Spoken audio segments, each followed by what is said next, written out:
Let's gather ourselves with the help of this chant and the focus on a breath for the next few minutes. Thank you.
Invoking Mother's presence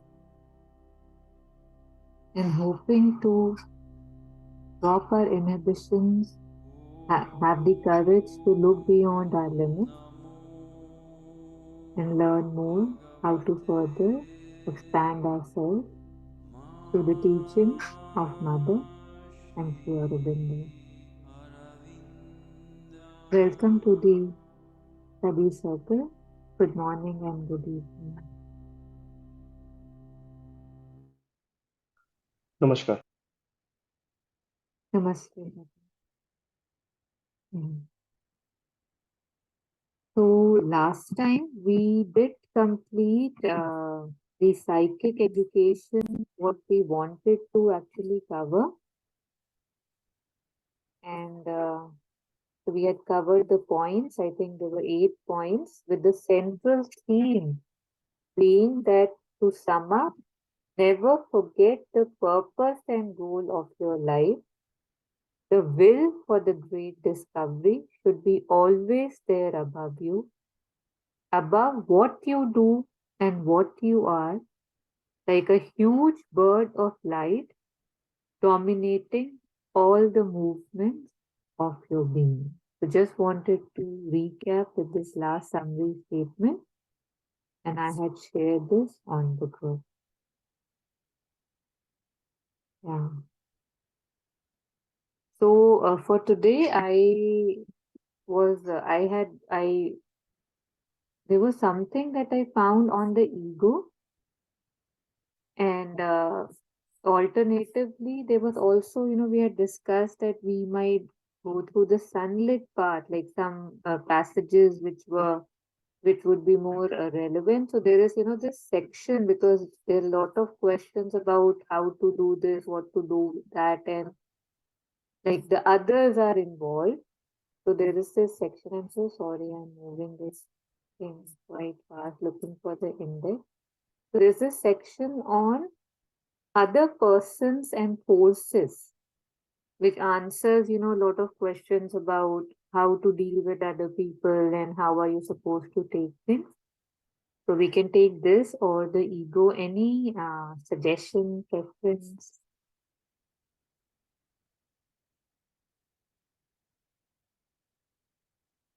I think the screen has got stuck, Taru, from your end Oh, because you have been moving, but it's just stuck on the thing, ego thing. okay. I'll just share again. Reshare, yeah. Thank you. Yes, thank you. Yeah, so I was saying that in the sunlit part, there is this section. Now I'm hoping you can see on other Yes. persons and forces. So any anybody who would like to tell us where to go, otherwise I'll just pick one.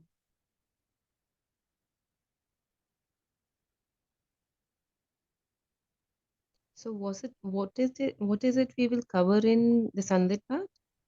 No, I was thinking in sunlit part too, this other persons and forces, how lot of like kind of dealing questions, like how are we supposed to go about certain things. Let me just show you.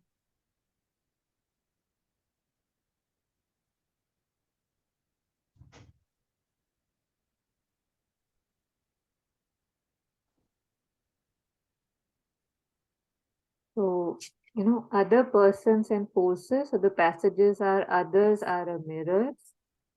Insults, how to deal with insults. Be good for the sake of being good. These are some of the passages that I thought we might resonate with. Or we can just, or maybe we can just start with ego and come to this. Yeah, do you have any? Yeah, I think we can start with ego and come to. Okay.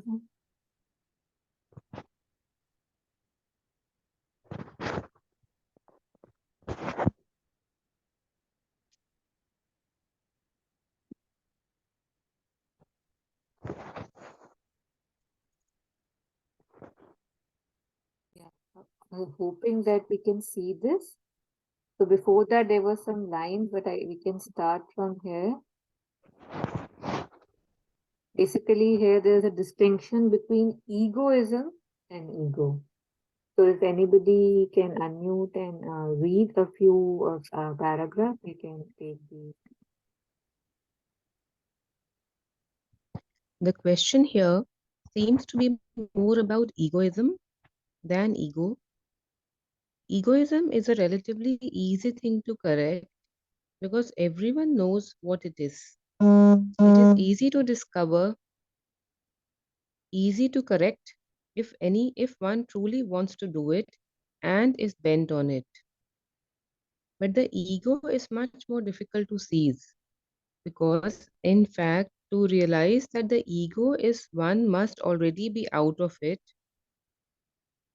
otherwise, one cannot find it out. You are wholly molded from it, from head to foot, from the outermost to the innermost, from the physical to the spiritual. You are steeped in ego. It is mixed with everything, and you are not aware of what it is. You must have already conquered it, come out of it, freed yourself from it, at least partially, at least in some little corner of your being somewhere, in order to realize what the ego is.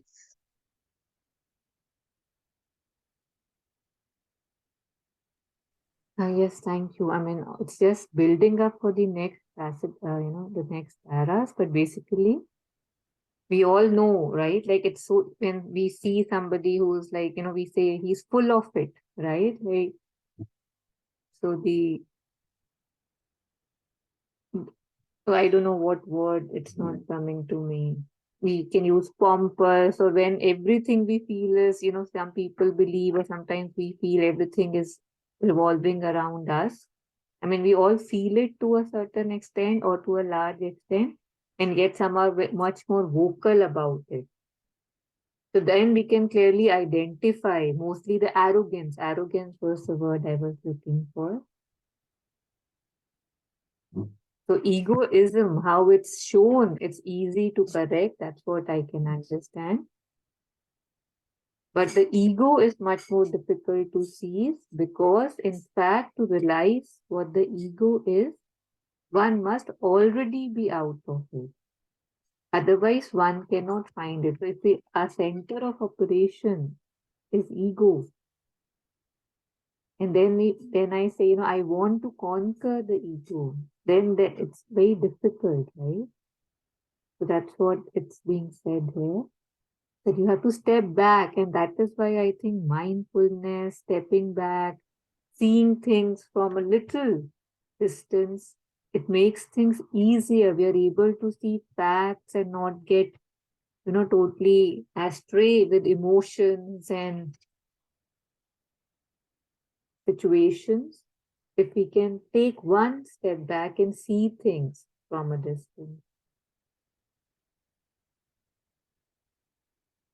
Here again, just to confirm, it is being said that you are wholly molded from it, wholly, from head to foot, from outermost to the innermost, from the physical to the spiritual.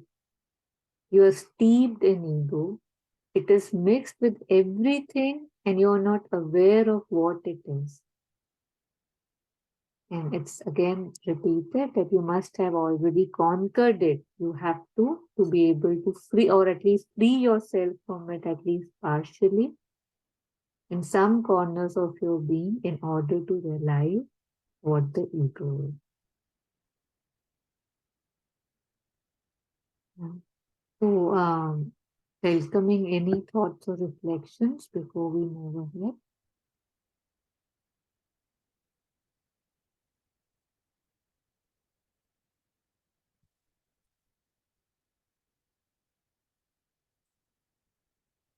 I think we can take up the next things and see what is being said, the main thing. So, if anybody wants to read it.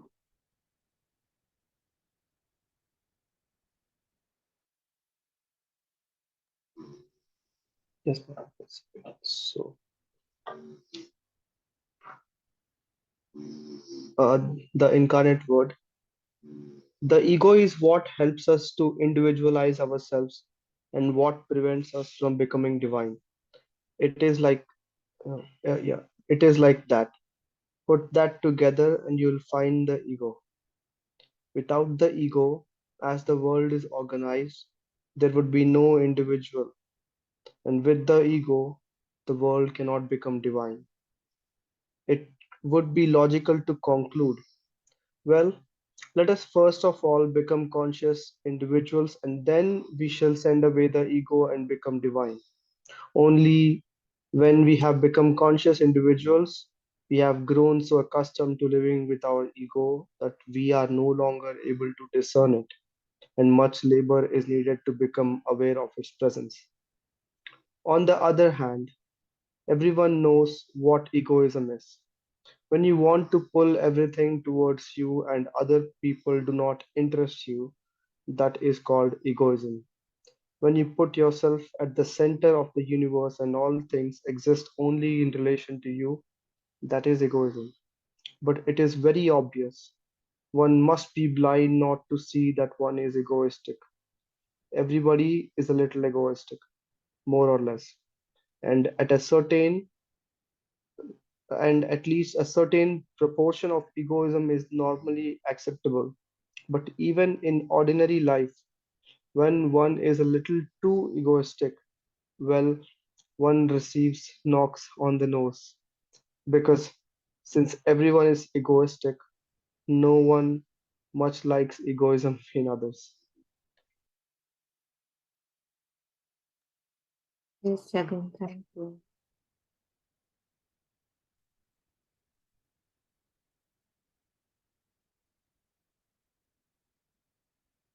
So that's a very, these are very strong statement. Yes, please, so go Yeah, ahead. I just want to maybe make a few comments on the first three lines. The ego is what helps us to individualize and what prevents us from becoming divine. So, for example, one image that can be related to this is that imagine there is a vast, like a ground and mushy, swampy area, like there is water in it and there is mud in it, and all that is mixed. And now one person comes and he wants to create something out of it. So, what he does is he just takes the water out of all that mixed stuff and he puts it at one place, like one crater that he makes, and makes it into a pond. Now all that mixed up stuff that was there, now there is that stuff also there, but then there is a separate pond in that place. Now this pond can be said as the ego, because now it is not mixed up with all the elements that were there in that ground, like the bush, the mud, the pebbles. It's a separate stuff. Now the water is in a separate boundary. There is a boundary to the pond. But what mother is saying, that the ego can help us individualize this boundary, made us make the pond from all that mixed up stuff, but it cannot make us become the divine. Means that if now this pond wants to become the ocean, it will have to lose its boundary. It can't keep on remaining the pond and yet becoming the ocean. So that's how in other at other places, Shri Aurobindo and mother talk about why ego is necessary, because it helped me to know that, oh, I am this, and not that. Because if we have no sense of boundary, then we are all just a mixed up jelly like mass, mingled with each other. So ego helps us, and this body is very much a requirement for the ego to individualization to form, because that's how we recognize ourselves that, oh, this is my body, and that's why I have to take care of it. That's also a part of that ego that mother is saying that we are not aware of, and how we are steeped in it, and there would be no world with it as we know it if not for this knowing or understanding ourselves as this limited self. But then the kahani doesn't end at the limited self, it has to go on.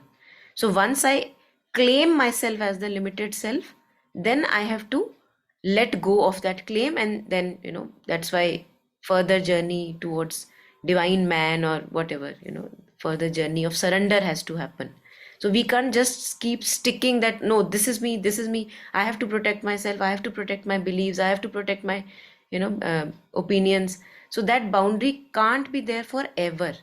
That makes us suffer, and that is why when it begins to make us suffer, then we have to talk about surrender, because it is making us suffer, that boundary. So yeah, just wanted to comment on these first three lines. Yeah.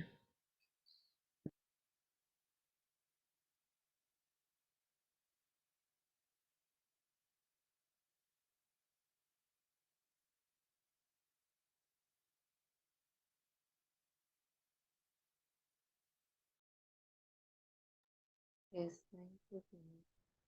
So it's like, how it's said that ego is the helper, ego is the bar, along with so many other things.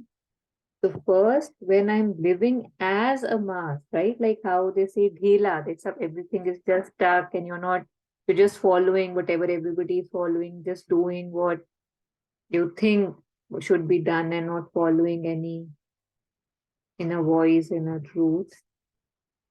Then ego is helpful, right? To take care of myself, to have a footing, to have a standing.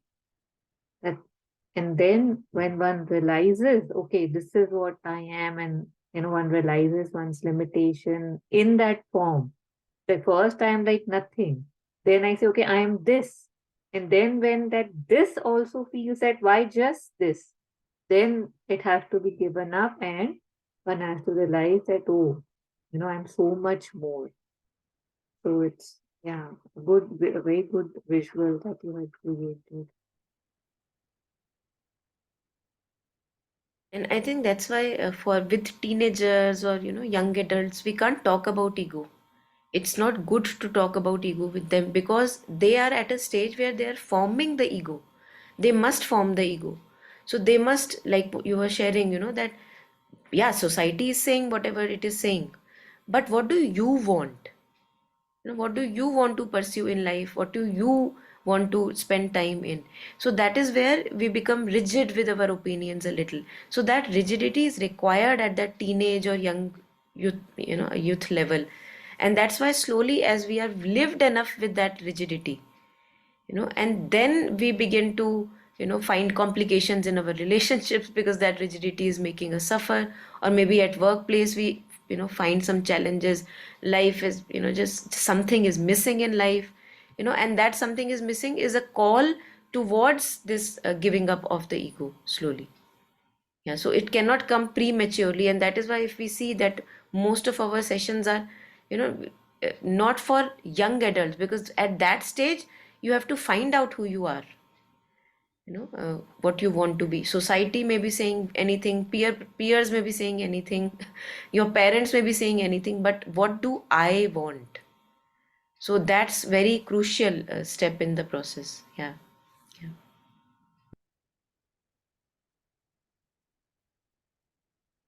Yes, any reflections before we move on?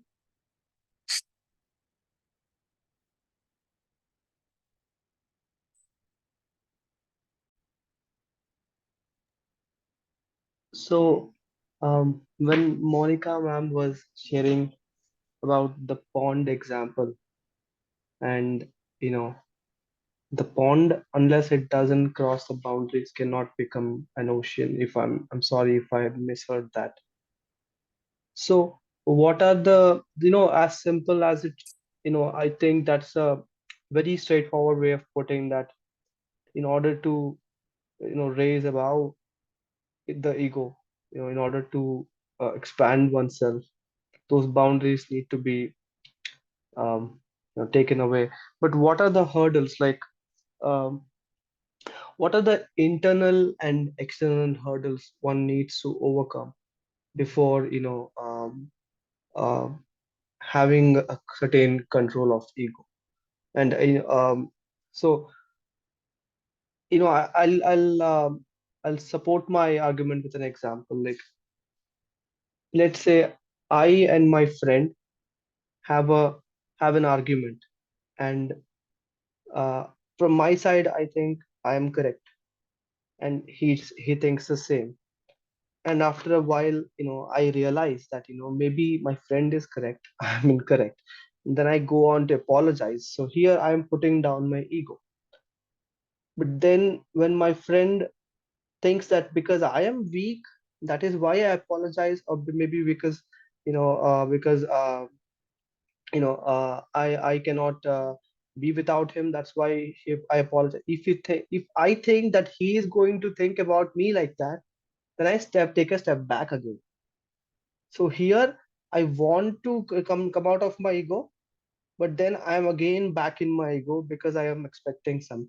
So there is an internal and an external factor affecting me from, going out of my boundary. So the question is actually related to this. Thank you. I think the moment you said that, but I am thinking that he will think about me like this and that, that is ego. So, any kind of image that I create about myself in my head, which I don't even talk about with others, we are all the time creating images. Now, if I take a few moments to myself and sit quietly, maybe, in dark, I'm just sitting quietly and I think about myself. So, when I'm thinking about self and all the images that are coming, that, oh, this is me, that is me, that's ego. All the images that come to me when I think of myself is ego. And as mother says that you have to let go of your likes and dislikes and preferences and whatever from this world and yourself if you want to walk this path. So now time has come that the moment I think about myself, there is no image that comes to me. And even if that image comes, I don't believe in it. So I'm allowing myself to give a chance to expand. There may be images, out of old habits. The moment I think of myself, some old images may come that, oh, this is me. But I know that they are not true. That conviction is there. I know that whatever I see is very limited. So I am not that I think of myself. And neither is that friend that he thinks of me or himself. So you are freeing yourself also of your ego in that particular moment. And you're also giving him space to be. Hmm?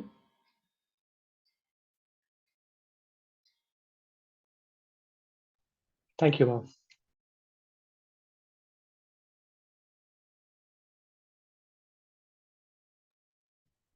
In this just a very small comment when it was, it's how we say that, okay, let me be the bigger person and apologize. And again, I'm just, this whole conversation, you know, that there was no that I'm trying to rise above my ego. That wasn't there. When we go that route, it appears that when I'm saying let me be a better person and apologize or a bigger person, but like all this mental thing, it's like it's actually painful even to, when we find ourselves in these loops, it's like where is the love, right? And if there is no love and there is just this back and forth, might as well not even have such friendships, in which there's again so much give and take and so much business. It feels like it's a business and not friendship. So one think about that as well. What is the center from which I'm operating? And if it's a friend and if it's based out of love, because hopefully our friendships are mostly love, respect, joy, then why am I even going there? If he has to think about me like that, let him think. But I want to be with him. I want to, like just think like, and of course, don't know your exact, story, nothing. But stories are stories anyways. But just the center from which I operate, like we have been discussing, right? What is the aim? Aim of my relationships, aim of my friendships, aim of my life. So if one keeps sticking to that, then these small, small things, these are actually, of course, they appear so important and yet they are just straying me from the path, right? Like so much energy and time that I could be spending actually doing something that could help me. Or, I just spent here and they just keep making me feel heavier and heavier, right? Yeah. Yeah. Jetsunma, I think it's very good to listen to Jetsunma's talks, especially with regard to understanding what is ego self. Because if we want to give up something, we have to know what it is. Like, if I ask you that, oh, give me your mobile, surrender your mobile to me, and you don't even know what a mobile looks like, how will you find it in your bag? So that's why it's very important what mother was sharing, that we should actually, for people who have even a bit understood or transcended ego, there must have been a certain understanding of what ego looks like.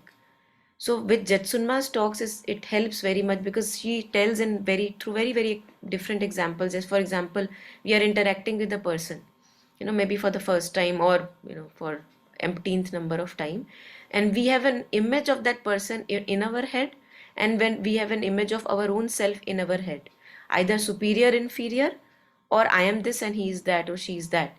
The moment we are there, we are in the ego self. So this entity in us which continues to superiorize and inferiorize people and make categories, that like Taru was sharing, either I am the good one, she's the bad one, or whatever, I am the more inferior one, she is the superior one. So all these categories are made by the ego mind, which is the sense mind, which takes in the sense information and it interprets it in its own limited way. And as long as I am limited to that information and interpretation, I will remain in the ego self. And that's why the first step is to be unsure of your thoughts. See again how it's changing. Earlier it was said to me, be sure of your thoughts. you know, be sure of what you want. Yeah, your friends may be wanting that, but what do you want, right? But now I have come to a stage where I am being asked to be unsure of my thoughts, because whatever I see is very, very limited, and that cannot lead me to truth, which is going beyond the ego. So whatever ideas and thoughts and like images come into my mind when I think of my storyline in my head, oh, this is me and this is my relationship, all the images are untrue. And letting go of them, I can march towards truth and let go of my own ego also. Again, long process, but at least the journey can start. That the moment I become conscious of images in my head, likings and dislikes in my head, I take a step back from that and I don't believe in them fully. So getting rid of that burden of the ego self, as to say.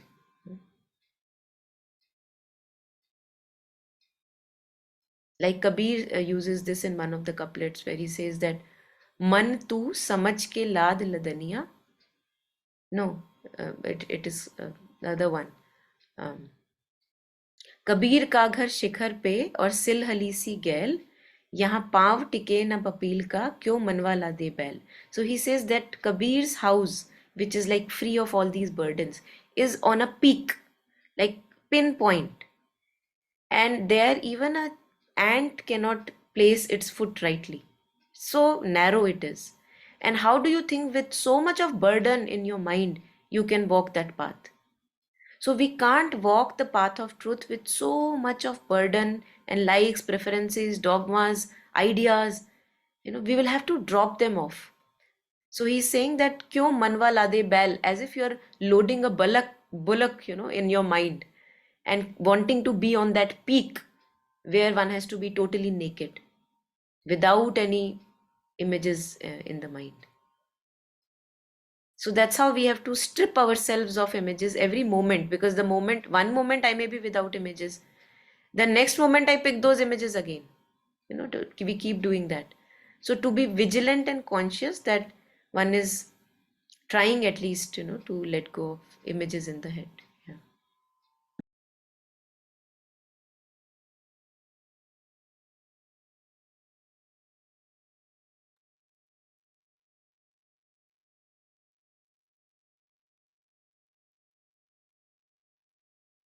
The more images I have, the more stories I'm sticking to, the less I can actually be in the present, right? Like then mindfulness is not possible because mind is not here to practice mindfulness. It's just here and there, here and there. So yeah, I strongly resonate with what you just said. That present moment that you referred, that's the peak, that pinpoint that Kabir is talking about. That the moment I wander away in my storylines and images, I've, I'm not in the present. And that's why I think these are so important, what you were sharing, bringing our mind to the breathing or the body. And as Thich Nhat Hanh shares, that body is the home of the mind. And when it is home, it is rested, it is peaceful, it's a different mind. Usually we are entangled in the forest of thoughts and feelings, you know and that's why we feel that we are not home. Something is missing, something is missing. Yeah. So to stay on the peak, I cannot even carry the weight of an ant, but the way I live my life, I'm carrying as if a whole bullock or a whole bull on my head. So how do I intend to walk that narrow path in which I cannot stray here and there, right? No weight is.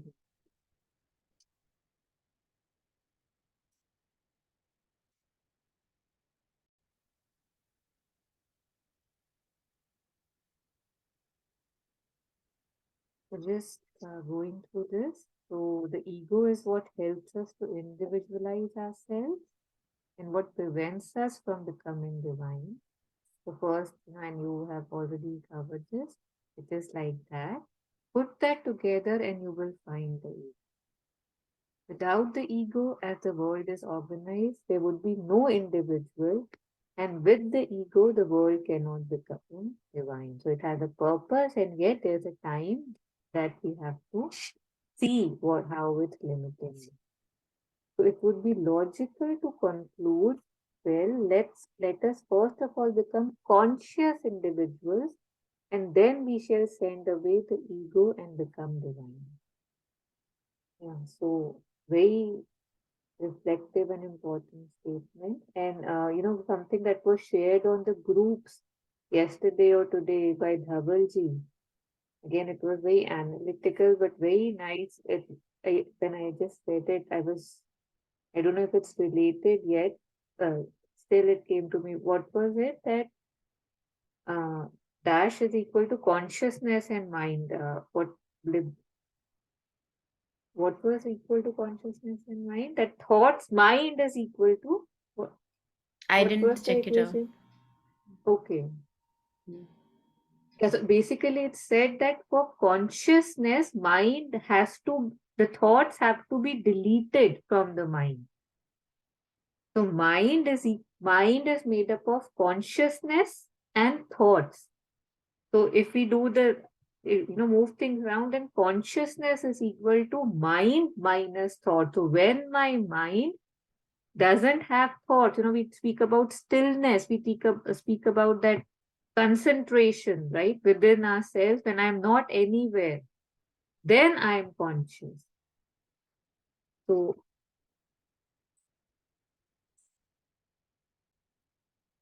when you want, I'm sorry, well, first of all, become conscious individuals, and then we shall send away the ego and become divine. So from first, I'm lost in my stories, lost into what I need to be, everything, just trying to run after things, not knowing what I'm running after and why. And then when we slowly become conscious, and usually pain is that hammer. The suffering is that hammer, that unease, that restlessness, like very common say in midlife crisis, how when it's like it's not working, abhi tak nahi mil raha hai, where do I go? And then if we become conscious of what exactly is happening, stepping back is again needed in that. Then we shall send away the ego and become divine. Only when we have become conscious individuals, we have grown so accustomed to living with our ego that we are no longer able to discern it, and much labor is needed to become aware of its presence. How we speak about whales, right? I don't even know I'm doing this. Why am I am doing this? And suddenly something happens and I see myself reacting in a way or thinking in a way, and I'm like, oh my God. It's so one is so used to it's like it feels that it is me. Yeah, and so much labor and One grace. example. Yeah. Yes, yes, yes. Yeah, please go ahead. I thought you No, had stopped. I'm So done. Yeah, I'm sorry. yeah, Yeah, just grace I wanted to add. Labor and grace was like, yeah. The one example which resonates with me here, of the pain that you were sharing, that it causes pain. And also, you were talking about the other pain, that it's because of suffering that we think of even coming, what is the ego. So, imagine that there is a person who is born with chains, and he is never known to be without chains. And for him, chains are his part of his body, because he never knew it as a chain. He just knew it as himself, because he always saw himself like that. Now there comes another person, he's grown up, and he tells him that, what are you wearing, what is this thing in your hands? And he's saying, what, my body. And that person says, no, this is not part of your body. But he says, no, but this has been with me like this, like we say, I have been like this since my childhood. Many a times we say that, if you want to live with me, or leave me, because I have been with, like this, I've been like this, and I am like this, so that's our ego self. So now that person, if the person is a seeker of truth, can help me recognize the chain, and now maybe try to open it, but when he opens it in love, that may sound, it may feel, make me feel very naked, because I have never been without it. So when the chain is getting removed, as if like a part of me is getting stripped, and I'm not used to being that naked.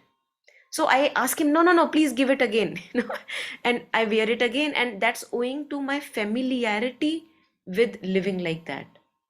What mother was sharing, that we are so accustomed to live as the ego selves, that we have no idea how to be without it. So in the beginning, it causes a bit of discomfort, although it may later on give me a feeling of expansion and liberation, that wow, what a relief it is to be without that. Now no more cleaning of the chain, and no more taking care of it.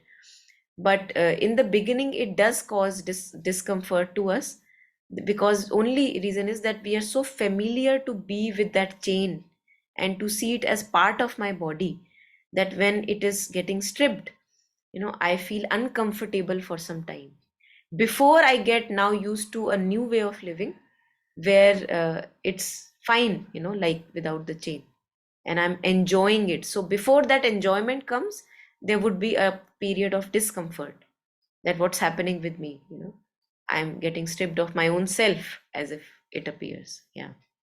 And in Savitri, there is one line, if you remember, where it's like as if a piece of flesh is being taken out of Ashupati, like he was, I don't know, torn of his mortality, something like that, that the ego self is just tear torn apart from his self. And that's how we are glued to our ego self, that when we are letting go of our boundaries and our conceptions of likes and dislikes and my preferences, I know what is true and what is not true, it hurts a little, and many of us take a long time before we are able to give it up for something higher, Like one of my friends, she was sharing that she is now undergoing a very lot of suffering because of what she expected from the relationship and how it did not turn out well. And but she's sharing that I'm still stuck, that I'm not able to let go that of these things, that how to know that I was wrong,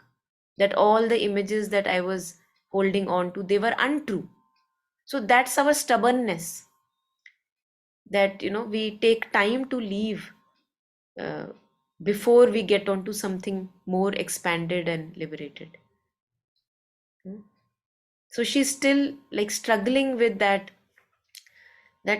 but how do I agree that I was wrong, all this way?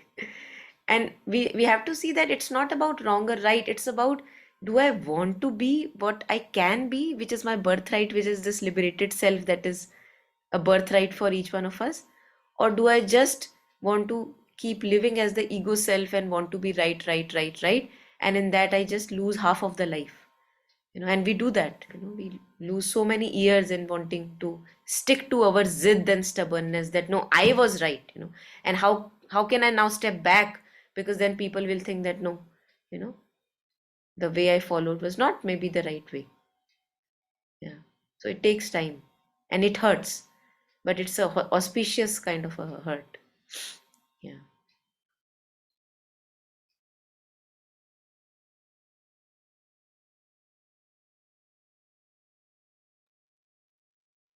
You're talking about letting go of ego patterns, but I remember that, I had a black sling bag that I used to carry with me all the time. And it didn't have much in it. Like the weight wasn't much, just maybe a phone, a small wallet. And I would never keep it down when I was outside the house. And once, when you had come for a walk in the evening, I was carrying it and walking with it. And you insisted that I keep it down. And I was like, but I don't feel any weight, right? Like, you were like, no, but still keep it down. So when I kept it down, I was like, oh, it actually does feel right, light. So because we are so used to carrying the weights, one becomes, I don't know, in our illusions, we feel that no, this is nothing. But when one actually keeps it down, no matter how light the weight was, and yet weight is weight, baggage is baggage, right? Burden is burden, worry is worry. I might tell myself नहीं इतनी तो मैं manage कर लेता हूँ है ना handle कर लेता हूँ इतना तो मैं उठा लेता हूँ there is nothing and yet once you keep it down you realize that still so much lightness, more and more lightness is possible. And it's just I who just needs to see that, okay, maybe I don't even feel it, but let me keep it down and see whether it has any weight or not. This is the fakiri that Kabirji talks of. He says that my mind has now become used to fakiri, garibi, man lagyo moro yaar fakiri mein. So this is the freedom from the baggage of thoughts, feelings. And that's the garibi, because usually we are very amir, we are very rich, we are full of preconceptions, notions, and beliefs and ideas, and this is me and that is you. That is amiri, like we are full of that burden. And now he says that now I'm getting a taste of that fakiri, and I'm very happy with that. Yeah. जो Yeah, I सुख didn't पायो get Ram भजन में, वो नहीं अमीरी में. So अमीरी of thoughts. Yeah. Yeah, I never connected the dots. I thought it was more just mostly talking about materialistic, how we talk about fakir, that he owns nothing, but extending it to thoughts and images, right? That carrying nothing. Yeah. Wow, it's really deep.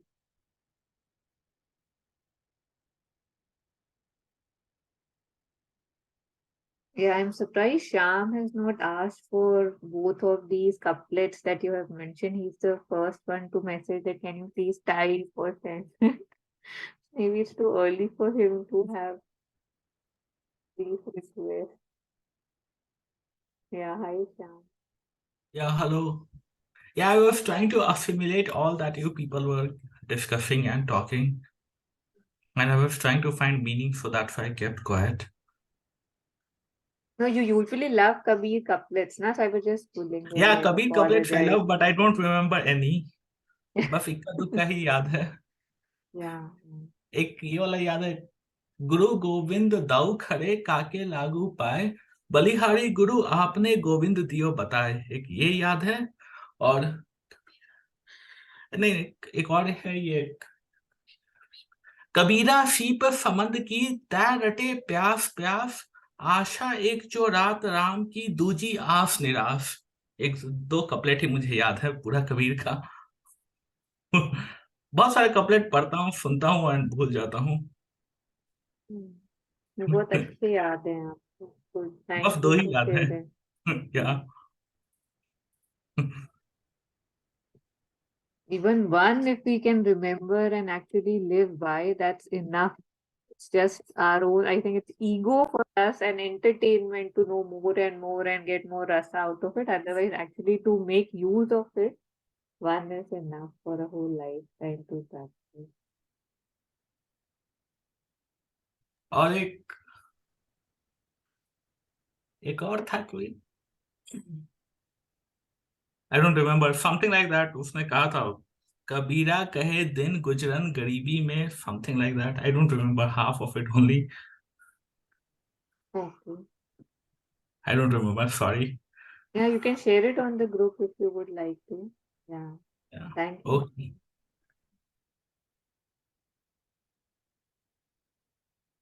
Okay, so coming to this paragraph. On the other hand, everyone knows what egoism is. When you want to pull everything towards you and other people do not interest you, that is called egoism. When you put yourself at the center of the universe and all things exist only in relation to you, that is egoism. So in the first one, you're pulling that and the second, you know everything is happening around you and everything should be for you. So you're the center of the universe. But it is very obvious one must be blind not to see that one is egoistic. Everybody is a little egoistic, more or less, and at least a certain proportion of egoism is normally acceptable. But even in ordinary life, when one is a little too egoistic, well, one receives knocks on the nose because since everyone is egoistic, no one much likes egoism in others. It's funny also the way it's worded, and because we are able to see and then we judge that, oh my God, he's so arrogant or about this and that, and we are all just knocking on each other's noses.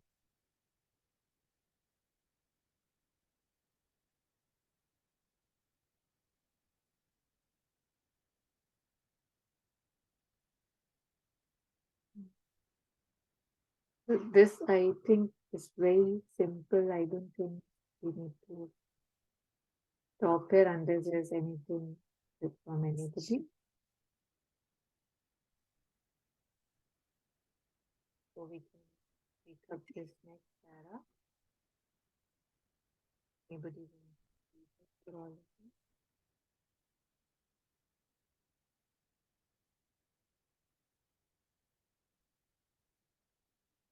Yeah, I'll read it. It is taken for granted. It is part of public morality. Yes, one must be a little bit egoistic, not too much, so it is not conspicuous. On the other hand, nobody speaks of the ego because nobody knows it.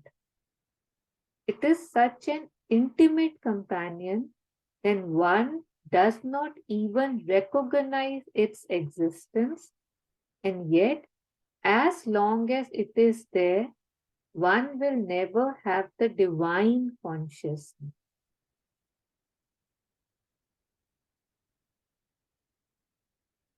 Egoism exists accepted, it's recognized, it's easy to see in myself and in the other. But on the other hand, ego we don't usually talk about because it feels it's basis of our existence. It appears that way, that it doesn't strike us as anything that I need to even think about. And yet we are being told now that as long as there is the ego, we will never have the divine conscious. And it You know, reminds, yeah, please. That reminds me. Go ahead. I stop and then I confuse you. I'm sorry. There's this, there was this quote that we had taken up in Friday study circle. It had hit me very strongly, and it was like that till I have even an ounce of, what it will give to me. Like, what about me in anything, even minimal?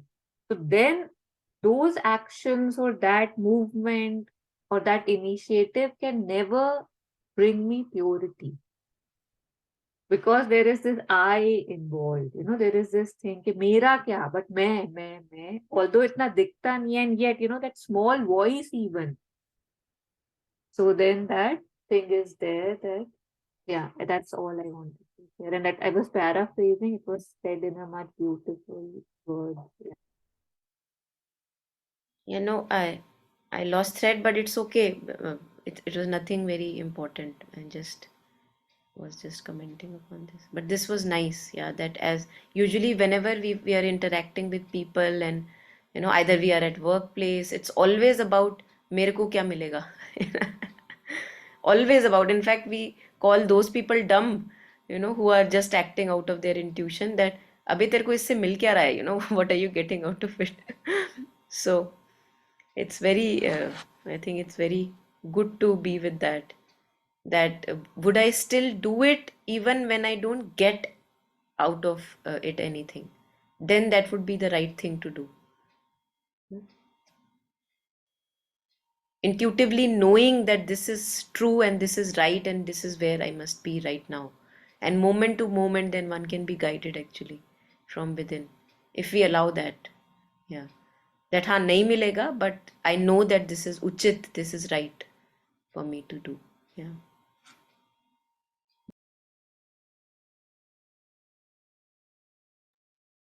This movement I discovered in myself is very subtle and it's so common that one doesn't even feel that it's coming from the wrong center. That, okay, I'm doing this. And okay, probably everybody will think I'm a good person. So that doesn't even feel that I am wanting something for myself. And yet that spoils everything, right? Like that center from operation. As long as I, or what will I get is in the center of why I'm operating, why I'm doing certain things, any initiative, anything. Mother, again in a Sunday Path, we had read it, right? It's better not to do any charity, anything, if the center is ego, right? If it's like, what will I get? It would actually do you more harm, it said, than any good. So don't do it. And one doesn't Yeah. realize. One doesn't realize is the thing, because, for example, a person could be a very great doctor. And who is he when he's not the doctor? So we don't realize that when I'm not the doctor, as if I'm feeling insecure, that who am I then? So I don't even realize that my sense of self now has become so attached with that work that I do, that I feel naked and insecure if I'm not that, if I'm not with the people I'm operating upon. So I think that's why Jiddu Krishnamurti, I think, also used to talk about this, that don't be a teacher that just because uh, that you can't be anything but a teacher, like in the sense that I don't know, your sense of self is attached to that. He says be a teacher just effortlessly. It's not that your sense of self is dependent upon being a teacher, and all the time you're recognized with that role, because then one can make, actually one will be misusing that job or whatever, that if I'm not there, then who am I? One has identity crisis. So it is very good to from time to time step away from all the roles that we are engaged in, all the intimate relationships, all the workplace things that we are engaged in, and to find a ground just in ourselves and being a nobody, without stripped of those roles, stripped of those daughter-in-law, mother. We are very identified with these roles, mother, being a mother, being a wife, being a son, there is so much pride associated with that, that I am the son, don't say anything to my father. There's something like that. So it's good to, from time to time, keep stepping back from these roles, because that also helps the people that we are involved in with. Yeah. Yeah, in his book, that JK's book, Freedom from the Known, he says that when we actually step back, we are able to find quietness. That's what he's hinting at. And then we are able to hear even the subtle sounds that may not be audible to us at other times.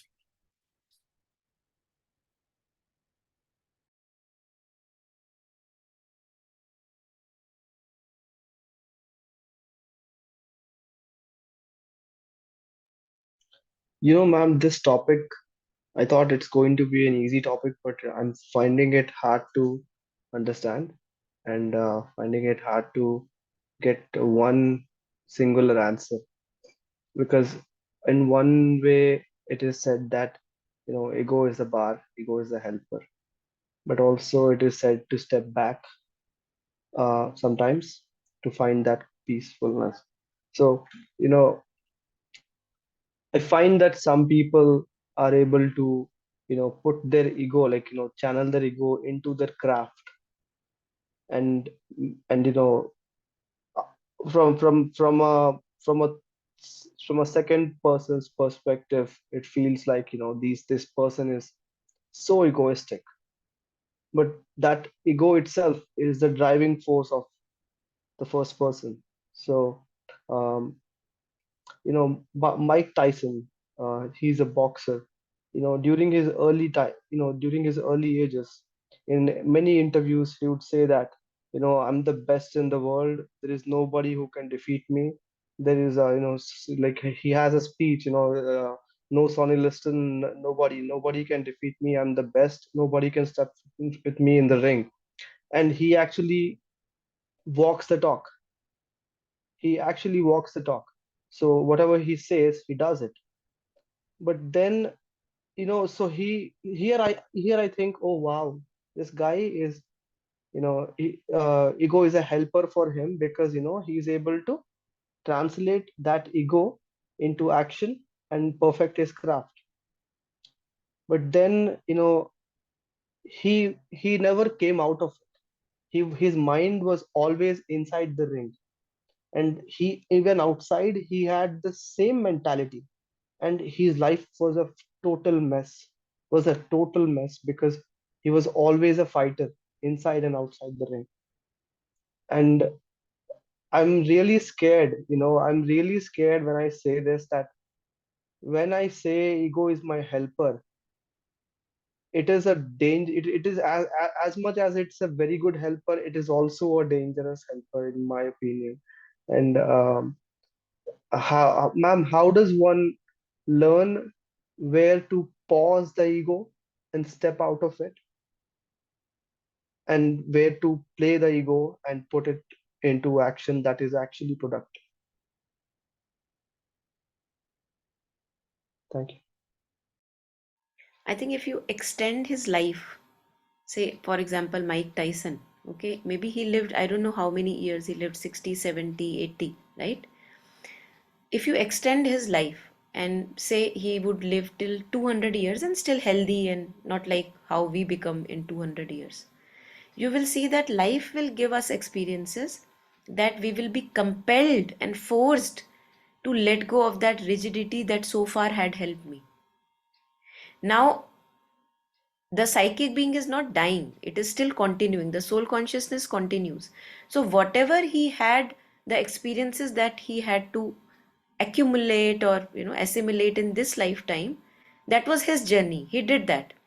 Now, from the next lifetime, where will the journey start from? From a solid, when rounded, like a.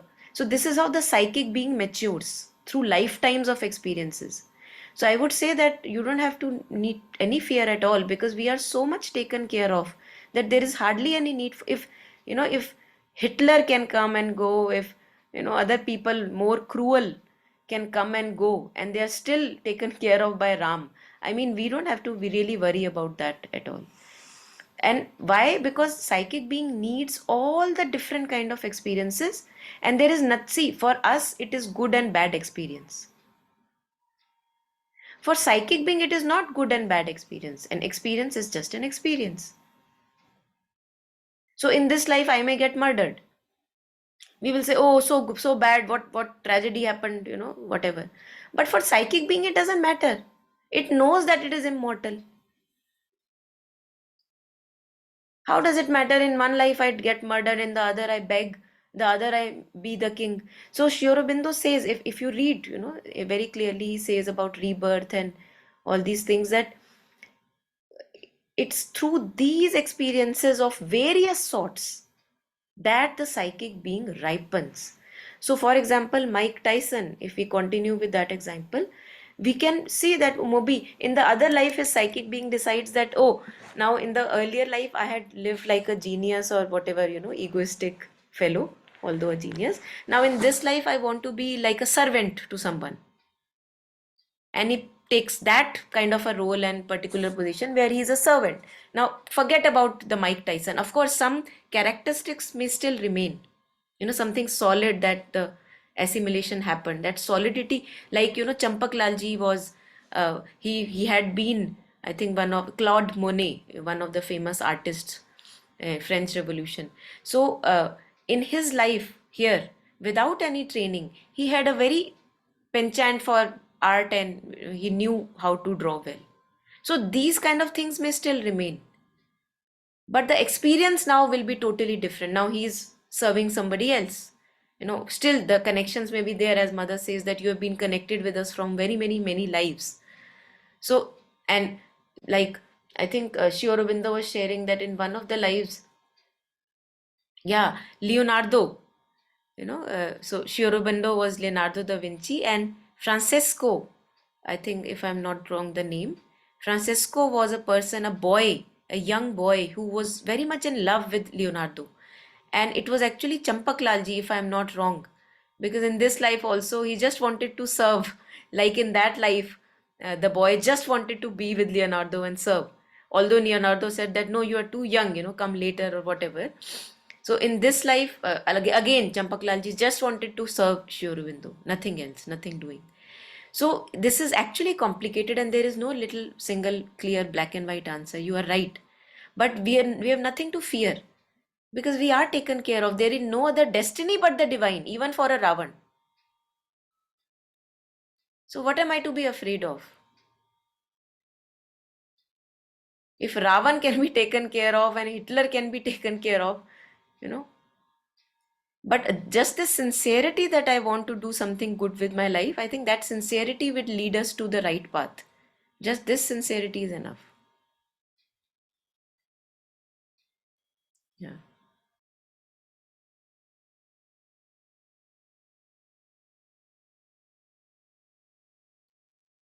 Yeah, and I think you captured the whole question in itself very beautifully. You're able to see, how that thing was helping him in the ring, but not outside, right? So again, tying it up with what we had been reading in the past few sessions about the aim, right? What is my aim? Is my aim to be the best boxer in the world? And then, yes, that ego will really help me. But when and if I'm ready to move beyond that, so, you said that I can use my ego to gain this. I don't really have to use it. Ego uses me. I honestly, we don't use egos. The egos use us. But when we realize that, okay, this is its domain, it just wants me to keep stuck. It just wants me to just keep desiring and begging. And, it won't let me feel that contentment, be that contentment that I'm seeking. If I am seeking it, then one is able to step back and then see, become conscious of how I am being ruled by it, and step back, offer, give, then comes surrender. That no, I'm nothing. Surrender, what does surrender mean? That I'm saying you are everything, right? In a simplified, of course, way, that मुझे नहीं पता, I know nothing. I don't want, I am not clever. I have been clever enough. Now I admit that I am a fool and I am your fool. Like different ways of saying different things. But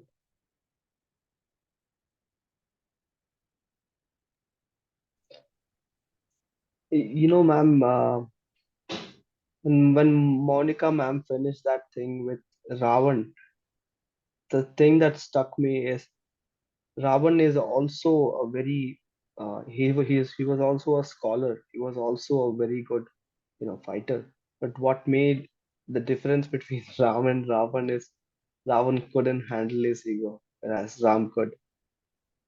Um, I wrote a question. So, ma'am, you know, if I always be the bigger person in every situation, let's say even in friendships or even in anything, and I keep on noticing that people are like not recognizing it, or people are still taking advantage of it. Like if I talk about the Mike Tyson's example, there were so many walk fighters who were making fun of him, but his goal was to become the best in the world, and that was his trajectory.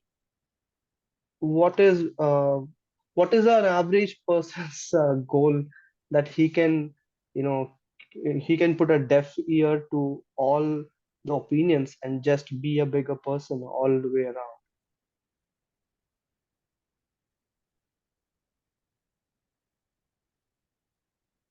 I think this bigger person, I would first have to define that what do I mean by a bigger person. And like we were discussing, Jagan, in the last question too, that especially like, again, you're talking about friends and people. It doesn't have to be very logical. It doesn't have to be very mental. And there's no bigger person. It's just friendship. It's just love, just the joy of being together. So if I am going into the domain of who's thinking what, or if I am a bigger person, I'm just requesting you to reflect on the nature of the relationship firstly. That maybe it's not what you think it is. If you're again and again going into, how do I manage this, and what do I do? How do I handle this situation, that person? How do I react? It seems like taking too much, lot of preparation, lot of thing. That's one thing that came to me when you asked. Now, when you um, said average person, I think that really has to be checked. It can't just enter unguarded. You said that average person like us.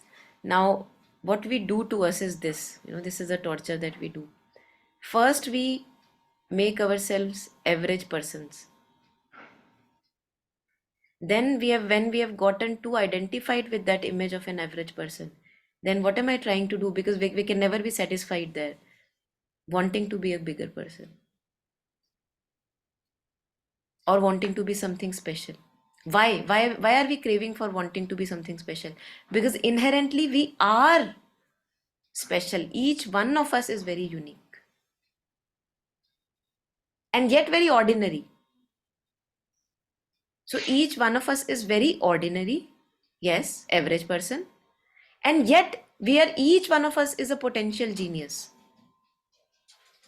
But if we keep on operating from a sense of lack, as Taru was pointing, always wondering about what other people may be thinking, how they are looking at me, how I am, what is the image they are carrying of me. If the focus is that, then we will always be at loss. We will be away from our true genius, which each one of us has the potential for.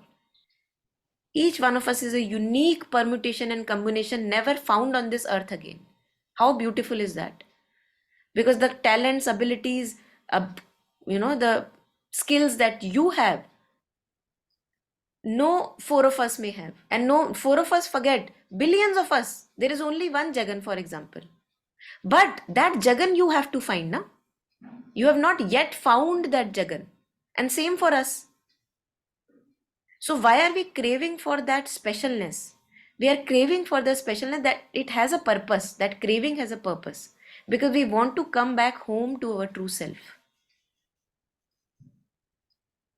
Only when I am effortlessly my own self, without bothering about what other may be thinking, not thinking, then I am the genius that I've been looking for. That I can nurture. Like how we feel like a nature's call.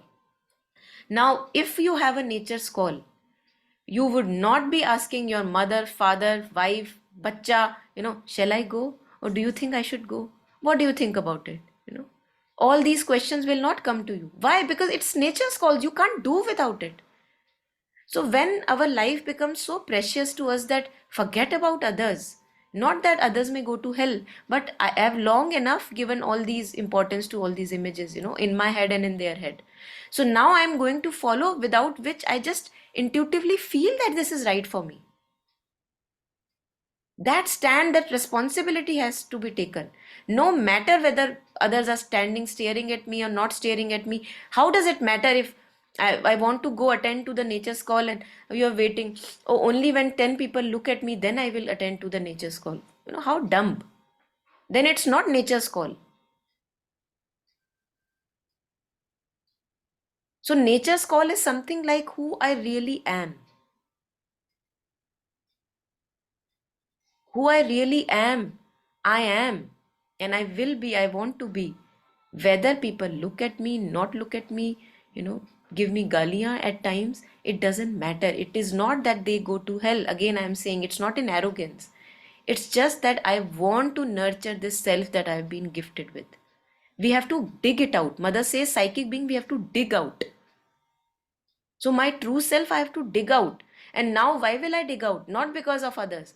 Because I can't do without it. I have to dig out. So nature's call, you can't do anything about it. You have to go. Same. So when it becomes so necessary for me to find who I truly am and to live the way intuitively I am guided, then I am being myself, sahaj, effortless. Then others will not come into picture. No? Even mother, father, the closest ones will not come into picture. Because there is a knowing within that this is my right place where I am right now. It's not an arrogant place, it's my right place. But we have to reclaim it. We have lost it. That's what we have been trying to find. And comparing ourselves with others is the baddest possible thing that we can do. Why? Because each one of us has their own unfolding in life. So when we are comparing ourselves with others, we are disrespecting that unfolding. Comparing our children with other children, comparing ourselves with my siblings, friends. Oh, she got more, he got more. See, where am I standing? All that is poison. Because in that, I don't only disrespect that person's journey, I also dishonor my own self. That I'm not able to honor and value the way my life is unfolding. So whenever, our idea goes into comparison, we have to pull it back. If you become conscious of it, keep pulling it back. It's a very poisonous place to be, and we don't ever get to connect the dots there. That can never happen. Because it's such a vast interconnection that we will never know the true plan, the true larger picture. Why that person got what he got in this life while I, remaining in this place, didn't get what he got. You have no idea of his previous lives. What the karma he did, the things that he accumulated for himself. We have no idea, no? So it's very dishonorable. I feel it's very disrespectful to myself and others when I compare. So we should not enter that domain if possible. In ignorance, we do that. But if I'm becoming conscious of it, it's good to step back from that. And only then I can actually begin to honor my own journey also. When my focus is now not on what others got or did not get. Okay, let me nurture this self that I have got.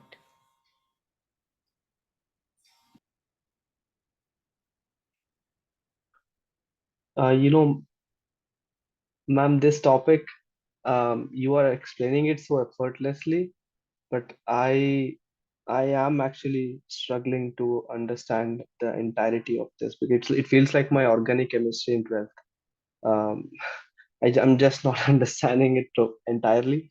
And also, I realize that the way I'm presenting my examples is kind of portraying my personal life. Actually, mother has given me one of the nicest people as friends, so I really do not face any of these issues. But when I if I give some real world examples, like when I'm walking in a store and I see that there is something dropped on the floor, two questions come to my head. Should I pick it? But why should I pick it? There are store employees who are supposed to pick it, but what will I get out of picking it? But I'll still go and pick it and put it in its place. Someone leaves a tap open, I will close it. But what am I getting out of it? So every time I don't want to have this question in my head. I just want to do it. I just want to do it for the sake of doing it. Like you said, why compare? That is like, why should I compare? Like, why should I compare that? This is not my job. This is his job, or this is her job. I don't want to question myself. I just want to flow with it, and have that peace of mind, um, because not everyone, like, I'm not in the state of mind that everyone else is, so why should I expect that everyone else is in my state of mind? So I want to have that peace with myself. Like, I always do this, but I know that I'm also subconsciously questioning myself or comparing myself, as to why am I doing this? Why am I doing this? I'll do it regardless. I will do it, but I am comparing myself. So, I'm really sorry if I'm putting my questions in an irrelevant pattern. I will listen to this entire meeting again and try to understand it, and maybe my questions will be a little bit more relevant. Yeah, thank you. Yeah, your questions were relevant. There's no irrelevance here. And it's like, these things, they are in us. And even if we are able to, because we have to dig, right? And in digging, we will see a lot of dust and lot of mud, and that's absolutely fine. You don't have to think like that. Even say when I'm say going somewhere with my 8-year-old, just I was sharing what you were sharing, that if there's something, say a banana peel on the road, or if I'm in a mall and there's something that has fallen down, and I'm like, okay, just help me push this, or just, and he's always like, why should we do it? And I'm like, because we can, because we can, because like simple. And then he doesn't, he's like quickly going and doing it, quickly doing. And that also reminded me, there's this movie 7 Years in Tibet, and there's Brad Pitt and all in it. And in that, it's like they were giving refuge to two people. Like Tibet was giving some kind of refuge, or they were letting two people come in. Like the whole city was against them entering it, the whole city of Lasso. But there was just one person who said, okay, come in my house. He was giving them food, clothes, and stuff. And somebody asked him, why? Why would you do that? And he just looked at him and said, does kindness need a reason? You know, most like all the questions that you asked today, and I'm not saying there's anything wrong with it, it feels as if thought is not needed here. Who should say sorry first? Thought is not needed. There is no bigger person. Why should I be the one always saying sorry? Thought is not needed. Right? Like, so if that thought is coming, you can just smile at it. And if you stop giving it importance, like say, why should I close this tap? Because I don't want to let water go waste, right? Like it doesn't need to be a thought. It's a reflex, right? You will close it. So there's no bigger person. That also would be ego sitting on it कि देखो मैं कितना अच्छा हूँ, मैं कितना कुछ kind of करता हूँ और कोई नहीं करता. I don't have, there is no other. There is just me. There is no other. There is no other. My journey, my evolution, my learning. I do things because they make me happy. 99.9% of the time. Even if I'm suffering, I'm struggling, still I'm looking for something there in that image, in that picture, in that responsibility. It adds to my ego. So agar hum jitna jaldi we can accept this, then we can start, coming to the actual issues, because it feels that this can be just done with just some more, opening of the heart a little bit more. I can say sorry, what's the problem, right? Like, मैं हूँ कौन जो sorry नहीं बोल सकता type, kind अगर जरूरत है तो just reflecting on the fact कि इसमें थॉट्स चाहिए क्या, just that, like if you could just reflect, and of course we'll discuss it, we'll take it up more and again, because if there's something that's confusing, we must, give it time and attention and reflect on it.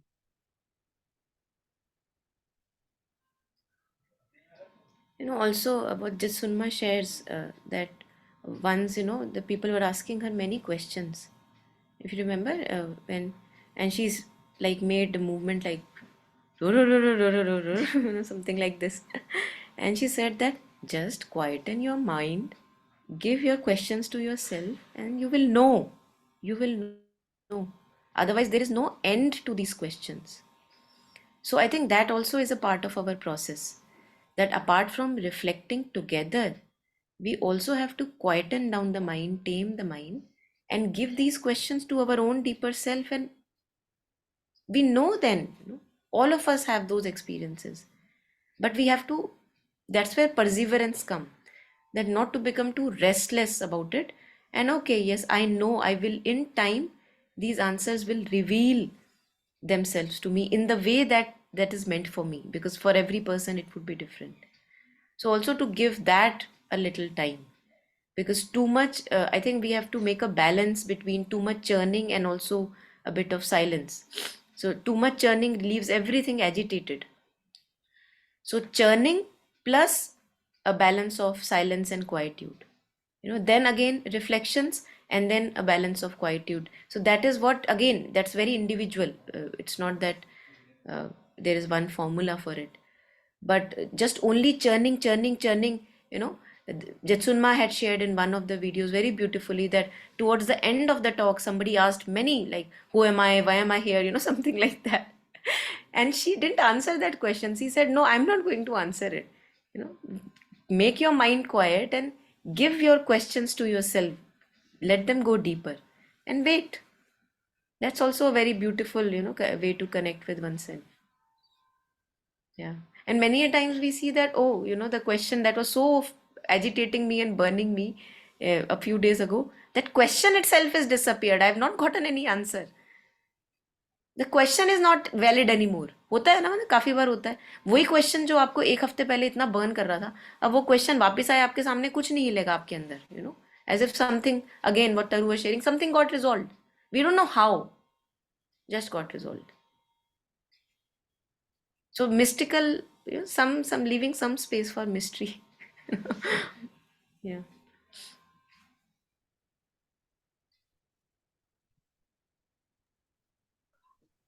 I was comparing it with organic chemistry. That's why I was comparing it, because um, imagine my head as the biggest cell, and these questions, how much ego is important, how less of an ego is important, where should I step back, which I'm not able to bond them together. So like you said, I need to step back and I need to calm my mind and connect those questions in a more relevant way so the combination happens. So yeah, this is going to be tough, because this is a to for me this is a complex topic. Thank you. Yeah. I think Yeah. combining also and asking why I'm asking these questions, right? Like, what is it that I want to know? Where is it that I am stuck? Would questioning the question, the need, the center of why it's coming to me also would be a good reflection point to reflect or just look. And also what Albert Einstein says, no, which I think Aurobindo also, for example, says in a different way. He says that the problem, I think something like the mind that generated the problem cannot be the one finding the resolution. Resolution has to come from a different dimension. And who is telling us this? A genius in his own accord, a person who has found so many complicated things which we still are figuring out. So he's saying that the mind that generates the problem cannot find the resolution for that. So that tells us actually that if there is a question in my mind which is generated out of the limited mind, limited understanding, where will the true resolution come from? From some different dimension. What is that dimension? Check it out. No?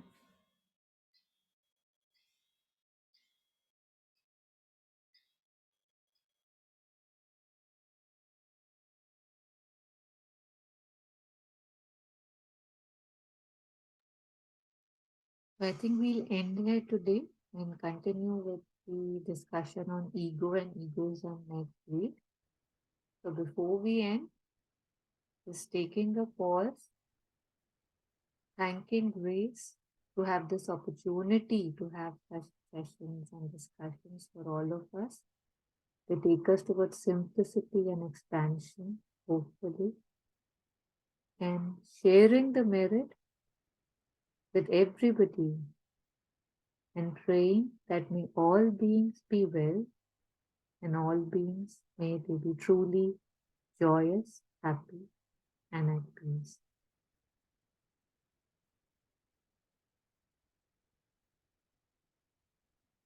Thank you.